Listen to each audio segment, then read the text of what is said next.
അവിടെ കണ്ടത് വിൽക്കുന്നവരെയും വാങ്ങുന്നവരെയുമായ ഒരു ചന്തസ്ഥലം പോലെയാണ്.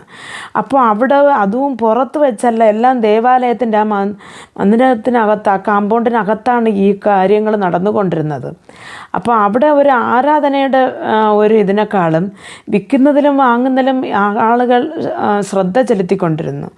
അപ്പോൾ യേശു പറഞ്ഞതാണ് ഈ വാക്യം, അവിടെ ദൂരെ നിന്ന് വരുന്നവർ യാഗം കഴിക്കുവാൻ ആടും മാടും ഒന്നും കൊണ്ടുവന്നു വരത്തില്ലല്ലോ.